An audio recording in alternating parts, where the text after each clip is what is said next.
Halo semuanya, jadi di video kali ini saya akan memberikan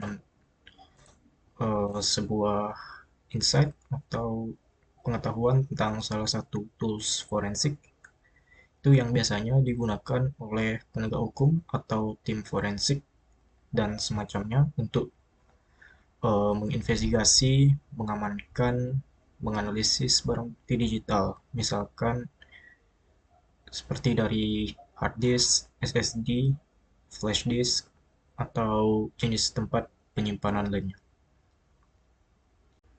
Nah, salah satu tools yang saya maksud itu adalah namanya Encase.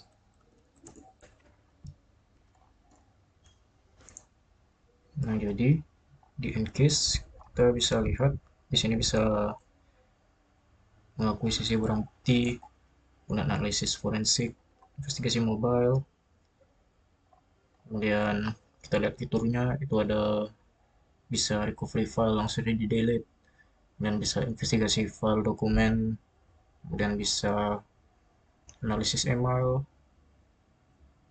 kemudian bisa analisis browsing history, melihat tampilan sektor disk, sama analisis select area.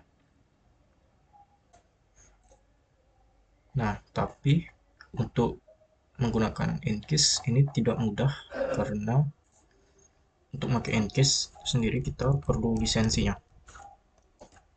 Yang dimana untuk lisensi dari Encase sendiri itu harganya harganya lumayan mahal. Yang termurah itu harganya lisensinya $770. Itu kalau dirupiahin itu setara dengan 12 juta rupiah. Nah, jadi di sini saya tidak akan menggunakan Encase, melainkan saya akan menggunakan tools alternatif dari Encase yang open source. Nah, kalau kita lihat di sini ada beberapa uh, tools yang open source alternatif dari Encase. Ada Autopsy, kita lihat di web, ada Autopsy, ada FTK, ada Nux, Forensic Explorer, Donation Recon, sebanyak lagi, ada G2, ada Magnet Forensic, ada PNQ Radar, CN, X-Ways Forensic, dan sebanyak lagi. Nah, namun dari beberapa forum yang saya lakukan research, kebanyakan eh, itu menyarankan menggunakan otopsi sebagai alternatif atau FTK. Nah, tapi sebenarnya kalau untuk di eh, dunia nyata, kita lebih baik menggunakan Encase seperti itu.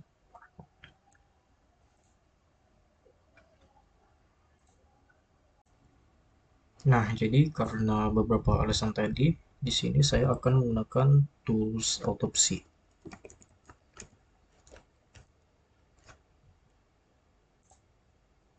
Nah, untuk download autopsi sendiri, kita bisa langsung ke official websitenya. Kalau kita lihat di sini tentang use case-nya kurang lebih sama dengan Encase, ya cuman tidak selengkap Encase, tapi fungsi utamanya yaitu untuk mengakuisisi atau mengamankan bukti digital untuk nantinya dibuatkan report seperti itu. Dan untuk downloadnya, kita bisa langsung ke tab downloadnya. Kemudian bisa kita pilih, bisa untuk Windows. Untuk filenya sendiri itu ukurannya 1,1 giga.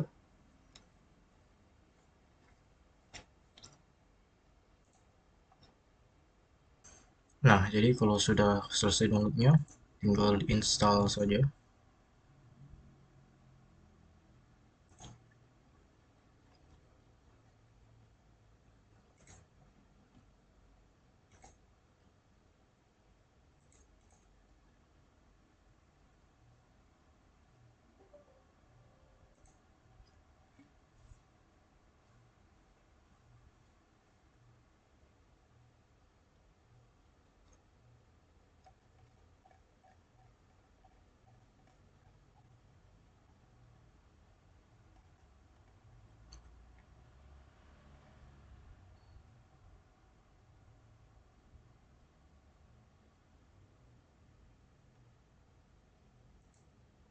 Nah, jadi kalau sudah selesai instalasinya, kita bisa cari langsung Autopsy di Windows Search.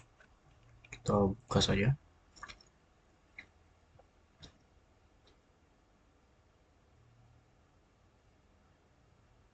Nah, untuk tampilan awal dari Autopsy sendiri, itu ada di sini kita bisa memilih tiga mode menu atau pilihan. Pertama ada new case, kita di sini untuk membuat misalnya case baru.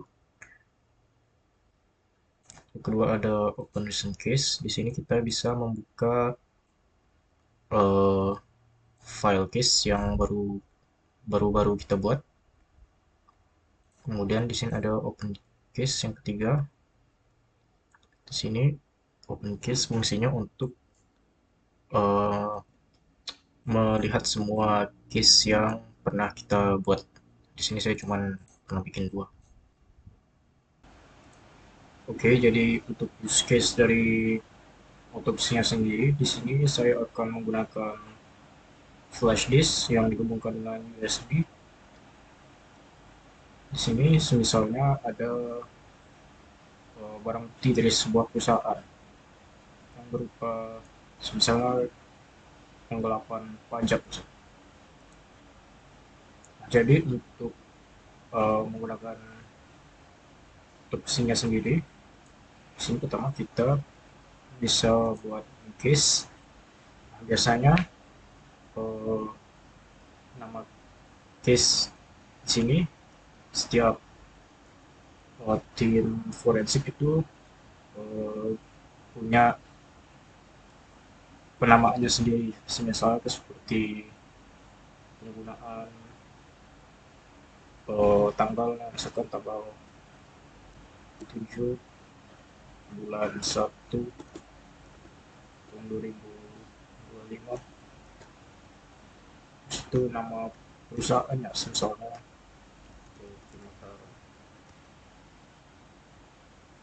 Nah, jadi untuk namanya sendiri itu seperti ini. Lalu paste directory ini case-nya mau disimpan di mana. Di sini saya sudah mempunyai folder sendiri untuk menaruh filenya. Nah, di sini ada case tab, itu single user atau multi user. Nah, di sini saya ke single user karena saya makin sendiri, tapi kalau nanti kalau misalnya bertim gitu, mungkin bisa di select multi user supaya foldernya itu bisa dianalisis secara beramai-ramai. Terus nanti nama case data itu akan disimpan sebagai berikut. Kemudian next. Nah, di sini ada informasi opsional yang bisa ditambahkan. Misalkan di sini seperti case nomornya berapa, misalkan case nomornya eh, nomor satu saja. Terus examinernya, terus yang melakukan examine ini siapa? Misalnya namanya eh, di nomor teleponnya berapa, lalu emailnya apa,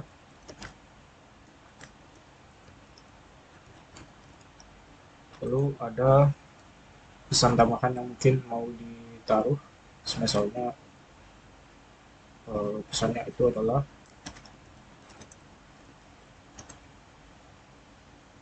eh,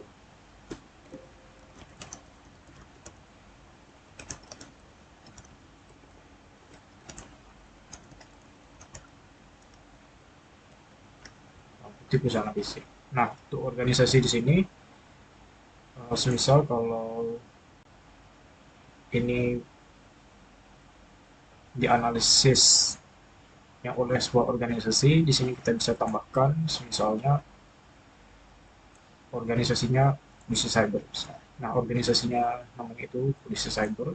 Terus kontak nama dari uh, organisasinya adalah misalnya polisi. Kemudian nomor teleponnya berapa.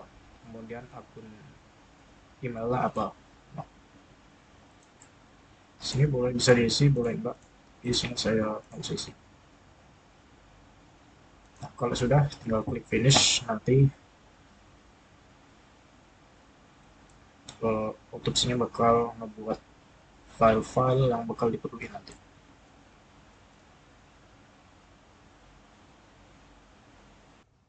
Nah, lalu ketika kalian sudah selesai membuat file case-nya, nanti akan muncul otomatis pop-up seperti ini. Nah, tapi kalau misal pop-up-nya tidak muncul, kalian bisa klik Add Data Source ini. Nah, menu-menu yang di atas ini bakal bisa digunain kalau kalian sudah membuat case-nya. Nah, kita klik saja data source-nya. Nah, oke, sebelum kita add data source, nah dari tadi yang di folder flash disk ini mungkin kita hapus dulu karena kita akan merecover file yang ada di flash disk ini. Langsung di delete. Oke, filenya sudah hilang. Nah, oke, kita kembali lagi ke otopsinya. Di sini itu adalah add data source. Dimana add data source ini ada step-stepnya. Yang pertama itu ada select host. Nah, host ini itu merupakan nama device yang kalian gunakan. Nah, di sini kalian bisa membuat nama hostnya itu berdasarkan data source, sumber datanya, nama sumber datanya, atau kalian bisa membuat nama hostnya sendiri. Misalkan uh, uh, laptop 1 atau komputer 1. Tapi di sini saya bakal pakai uh, yang otomatis saja. Lalu setelah itu kalian chat next untuk ke tahap selanjutnya. Nah, jadi di sini tahap selanjutnya itu adalah select data source type-nya. Jadi kalian memilih tipe sumber datanya itu apa? Apakah disk image, apakah local disk, apakah logical disk atau logical file, dan lain sebagainya. Nah, karena saya di sini memakai flash disk, maka saya pilih yang local disk. Kalau sudah, tinggal chat next lagi. Nah, di sini tahap ketiga itu adalah memilih data source-nya. Nah, tadi kalau kita sudah memilih tipe data source-nya, sekarang kita pilih data source-nya dari mana. Nah, tinggal pencet select disk. Nanti di sini otomatis bakal keluar apa saja yang bisa di select. Nah, di sini saya menggunakan flash disk VGen. Klik OK. Nah, lalu ada di sini ada time zone. Nah, time zone ini menyesuaikan dengan waktu device yang kalian gunakan. Nah, di sini device yang saya gunakan itu pakai time zone GMT plus 8. Nah, lalu di sini ada pilihan untuk ignore open file invert file system. Jadi di sini kalau kalian eh, centang, dia itu bakal menghasilkan hasil yang lebih cepat, tapi tidak semua data akan dicari dari si flash disknya. Jadi di sini saya tidak centang. Oke, lalu di sini ada pilihan untuk membuat virtual hard disk image dari drive. Nah, kalian bisa centang atau kalian ignore. Jadi nanti di sini kalau kalian centang, dia bakal membuat virtual hard disk image dari drive yang kalian analyze. Kemudian tahap selanjutnya itu adalah configure inges. Jadi di configure inges ini simpelnya kita itu memilih pilihan mana saja yang ingin kita ekstrak. Misalnya kita ingin mengekstrak recent activity-nya atau kita mengekstrak hash lookup-nya atau yang lain-lainnya. Nah, di sini saya akan menggunakan default yang dicentang oleh otopsinya. Jadi lalu di sini saya klik next. Yang kelima adalah step add data source. Nah, di sini kalian tunggu saja sampai loadingnya selesai.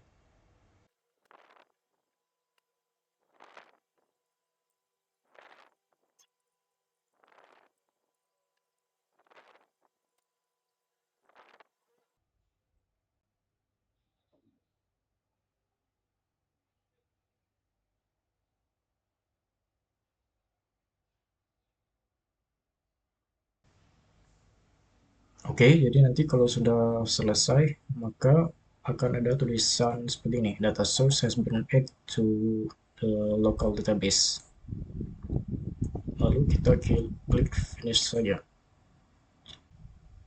Nah, jadi untuk melihat file yang dari flash disk yang sudah kita hapus tadi, kita tinggal klik saja yang ini, klik dua kali lagi. Nah, nanti di sini bakal muncul seperti ini. Nah, jadi ini adalah ini ada file yang sudah kita hapus tadi. Kita bisa lihat lagi itu muncul di sini. Nah, jadi selain itu di sini kita juga bisa melihat eh, filenya itu berdasarkan tipenya. Terus misalnya by extension itu ada image. Nah, di sini ada image tadi yang kita hapus. Nah, image-nya sama. Kemudian juga di sini ada video, audio, archive, database. Lalu ada juga by document. Di sini ada HTML, Office, PDF, plain text, sama rich text. Lalu ada executable, ada Excel, ada DLL, ada BAT, ada CMD, ada COM. Lalu berdasarkan MIME type, di sini ada application, ada update stream, lalu ada image, JPEG, ya image yang tadi kita juga sudah hapus. Nah, lalu di sini kita juga bisa melihat deleted file, file apa aja yang di-delete di flash disk tersebut. Nah, tadi kita nge-delete ini, gambar ini, ya sama gambarnya. Lalu juga bisa berdasarkan size-nya 50 sampai 200 MB, 200 sampai 1 GB, 1 GB ke atas. Lalu di sini kita juga bisa melihat data artifacts. Lalu di sini ada analysis result, ada keyword hints, ada 4.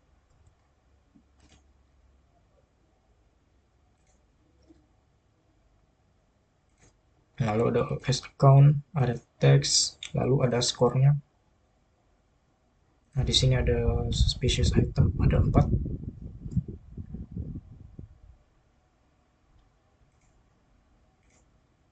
Nah, ini suspicious item.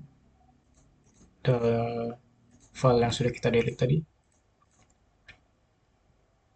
Lalu yang terakhir ada reports.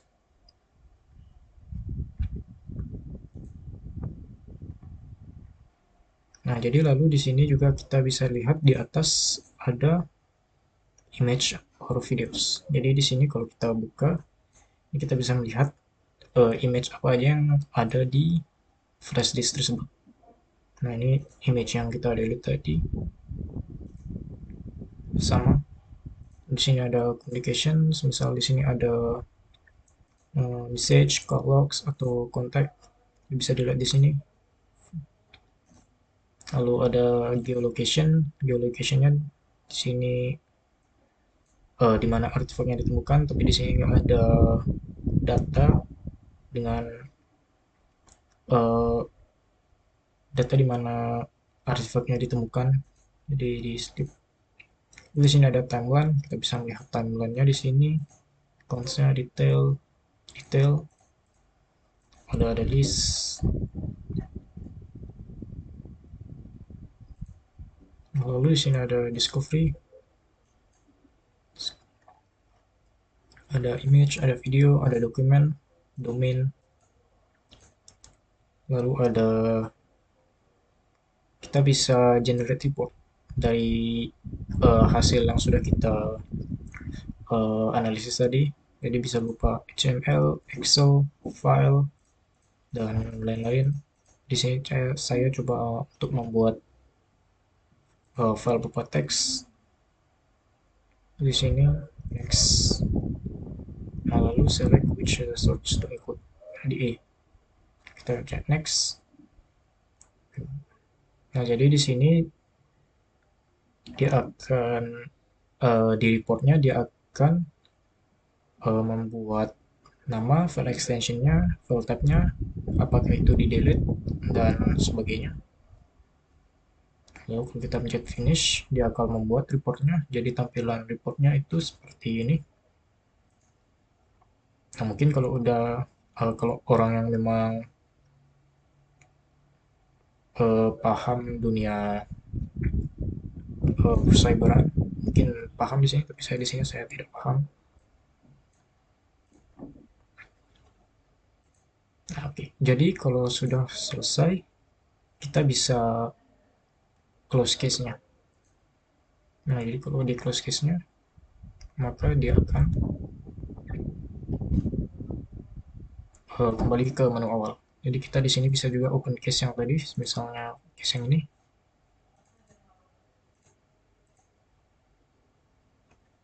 Nah, kita akan membuka case yang telah kita buat tadi. Nah, jadi ini misalnya kita ingin membukanya lagi, kita bisa membukanya pakai .out file tadi.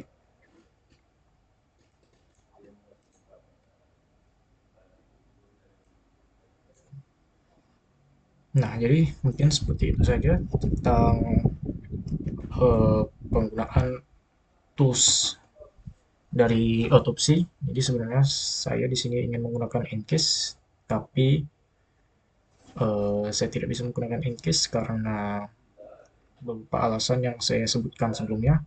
Jadi di sini saya menggunakan otopsi. Tapi di sini tidak terbatas untuk di otopsi saja, tapi banyak lagi tools-tools lain yang bisa menjadi alternatif dari Encase seperti FTK atau Sleuthkit. Jadi bisa digunakan tools tersebut juga.